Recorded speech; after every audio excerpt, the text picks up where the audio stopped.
Topic के बारे में बताने वाला हूँ, जिसके बारे में हो सकता है कि आप लोगों को इन्फॉर्मेशन ना हो, और वो है एटीएम कार्ड पे कितना इंश्योरेंस रहता है। जैसा कि हम सब लोग एटीएम कार्ड यूज करते हैं, तो आप जान के हैरान हो जाएंगे कि हर डेबिट कार्ड का कुछ ना कुछ इंश्योरेंस होता है, एक्सीडेंटल इंश्योरेंस।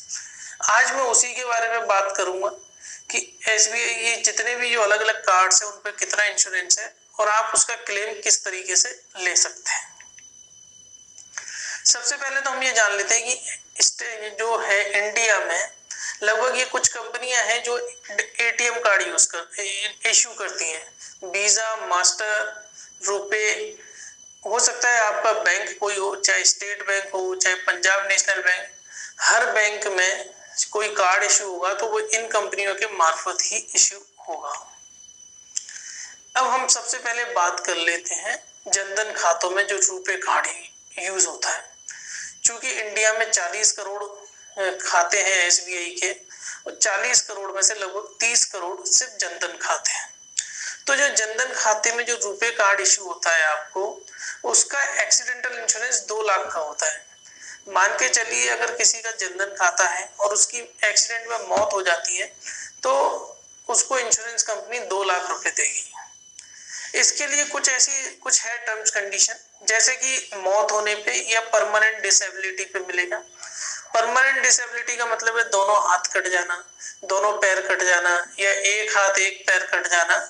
कुछ डेफिनेशन है इंडिया में परमानेंट डिसेबिलिटी की, अगर वैसा कुछ होता है तो भी 2 लाख मिलते हैं। इसमें एक चीज गौर करने वाली बात ही है, जो एटीएम कार्ड होल्डर है वो कम से कम जिस दिन एक्सीडेंट हुआ या मौत हुई है उसके पिछले 90 दिन में उसने कम से कम एक बार उस एटीएम कार्ड को यूज किया हो, चाहे पॉस मशीन पे किया हो, चाहे एटीएम में यूज किया हो, या ऑनलाइन कोई शॉपिंग करने के लिए इस्तेमाल करा हो। ये उसकी एक कंडीशन है। अब दूसरा आता है रुपए में और भी कार्ड इश्यू होते हैं, प्लेटिनम, प्रीमियम, ये वाले कार्ड भी इशू होते हैं। इसके अंदर भी 2 लाख का इंश्योरेंस है। इसमें कंडीशन ये है कि लगभग 45 दिन के अंदर, यानी कि जब एक्सीडेंट होता है उससे 45 दिन पहले तक ये कार्ड कम से कम एक बार यूज होना चाहिए, चाहे फाइनेंशियल हो चाहे नॉन फाइनेंशियल हो। इसमें भी एक्सीडेंटल डेथ और परमानेंट डिसेबिलिटी दोनों कवर है। अब हम आगे बात करते हैं कि एटीएम कार्ड पर एक परचेज प्रोटेक्शन कवर भी होता है, जो आने वाले जो मैं वीजा मास्टर कार्ड बताऊंगा। तो परचेज प्रोटेक्शन क्या होता है इसके बारे में मैं आपको बताऊंगा अगली स्लाइड में। होता क्या है, मैं परचेज प्रोटेक्शन के बारे में आपको बताता हूँ। मान के चलिए आपने एक लैपटॉप खरीदा एटीएम कार्ड यूज करके ऑनलाइन शॉपिंग से, ठीक है। अब आपने 5 अक्टूबर 2020 को वो लैपटॉप खरीदा, लेकिन 2 नवंबर यानी कि 90 दिन के अंदर 2 नवंबर 20 को आपका लैपटॉप चोरी हो गया। आपने उसकी एफआईआर दर्ज करवाई, तो ये जो लैपटॉप आपका चोरी हुआ है ये प्रोटेक्शन कवर के अंदर आ जाता है। मतलब आप इसका क्लेम ले सकते हो ब्रांच में जाके। इसको प्रोटेक्शन कवर कहते हैं। इसको बहुत कम लोगों को पता है, और ये बड़ा सिंपल है कि मैंने अगर ऑनलाइन या कहीं से भी अपना एटीएम यूज करके शॉपिंग करी है और 90 दिन के अंदर वो चीज खो जाती है, गुम जाती है, मैं उसकी एफआईआर रजिस्टर करवाता हूँ तो मैं उसका क्लेम ले सकता हूँ।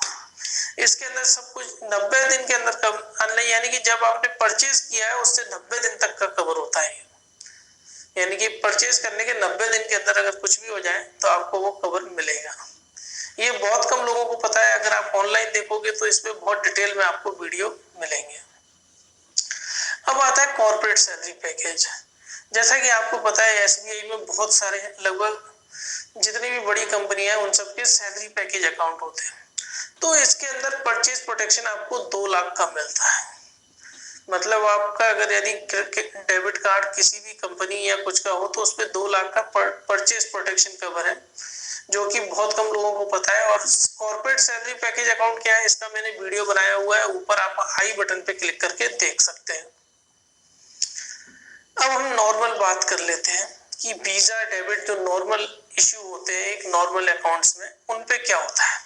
तो सबसे पहले मैं आपको बता दूं कि उसके अंदर सबसे पहली कंडीशन तो ये रहती है कि एक्सीडेंट या मौत होने के 90 दिन के पहले आपने कम से कम एक बार वो डेबिट कार्ड यूज किया होना चाहिए, चाहे एटीएम मशीन पे, चाहे पॉस मशीन पे, या कॉमर्स की किसी साइट पर।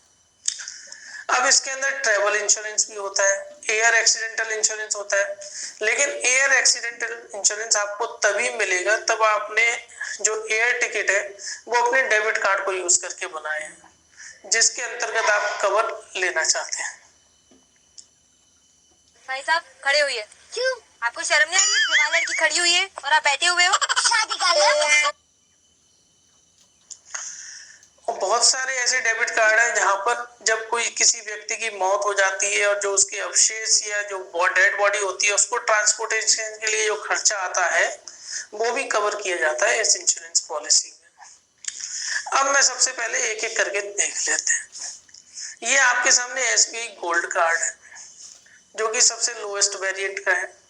इसके अंदर आपको पर्सनल एक्सीडेंटल 2 लाख का और पर्सनल एक्सीडेंटल प्लस एयर, यानी कि अगर आपकी हवाई जहाज में के एक्सीडेंट से मौत हुई है तो 4 लाख का कवर है। परचेज प्रोटेक्शन इसमें 5,000 का है।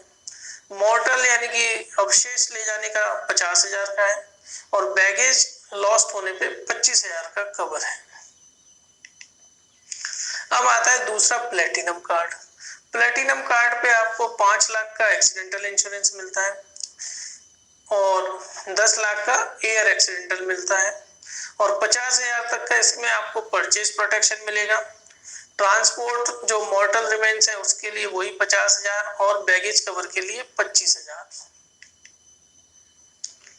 अब आता है platinum pride, SBI pride card. इस पे accidental 2 lakh, air accidental 4 lakh, baggage lost 5,000, मॉर्टल remain transport 50,000 और बैगेज लॉस्ट 25,000। अब आता है एसबीआई प्रीमियम।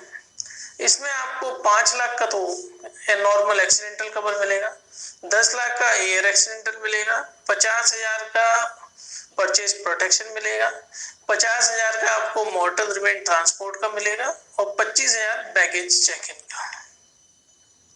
अब जो सबसे हाईएस्ट वेरिएंट का कार्ड होता है सिग्नेचर, उसमें 10 लाख का पर्सनल एक्सीडेंटल इंश्योरेंस कवर होता है, 20 लाख का by air accidental insurance cover होता है, 1 लाख तक का परचेज प्रोटेक्शन होता है, 50,000 तक का मॉर्टल ट्रांसपोर्ट का होता है और 25,000 बैगेज लॉस्ट का इंश्योरेंस है। अब इसका क्लेम कैसे लिया जाता है? मान के चलिए अब आपको किसी को क्लेम लेने की जरूरत पड़ती है तो क्लेम कैसे लेंगे? आप कुछ मत करिए, आपका जहां जिसका व्यक्ति की भी मौत हुई है उसका जिस ब्रांच में अकाउंट था वहां पर जाकर ब्रांच मैनेजर से बात करिए और क्लेम का फॉर्म वहां पर जाके भरिए। इसमें आपको थोड़ा जल्दबाजी करनी पड़ेगी क्योंकि क्लेम जब मौत होने के 7 दिन के अंदर आपको क्लेम फॉर्म भरना है, तो इसमें थोड़ी लापरवाही न बरतते हुए इसकी प्रक्रिया को आप तुरंत शुरू कर दें अगर कोई इस तरह की घटना होती है तो। अब एक चीज है, मैं आपसे कहता हूं कि अब आप भी एक सोशल रिस्पॉन्सिबिलिटी निभाइए, क्योंकि हम इंडिया में रहते हैं जहां पर हम अक्सर सुनते हैं कि आज इसकी मौत हो गई एक्सीडेंटल में, आज उसकी मौत हो गई। तो आप अगर जिम्मेदार नागरिक हैं तो आपके आसपास या सगे संबंधियों में अगर किसी की एक्सीडेंटल मौत होती है तो आप एक जिम्मेदार नागरिक बनके पहले पता लगाएं कि उसके पास कौन सा डेबिट कार्ड था, रुपए था या कौन सा था, और उसका क्लेम की आप प्रक्रिया उनके घर वालों को पूरी तरह समझाएं। तो मैं उम्मीद करता हूं कि आप एक सोशल रिस्पॉन्सिबल पर्सन की तरह अपनी भूमिका निभाएंगे, क्योंकि इंडिया में 40 करोड़ खाते हैं एसबीआई के। तो अगर यदि किसी की भी मौत होती है तो हर दूसरा तीसरा व्यक्ति के पास एटीएम कार्ड होगा और वो एसबीआई का कस्टमर ही होगा। इसमें यूपीआई है, क्रेडिट कार्ड है।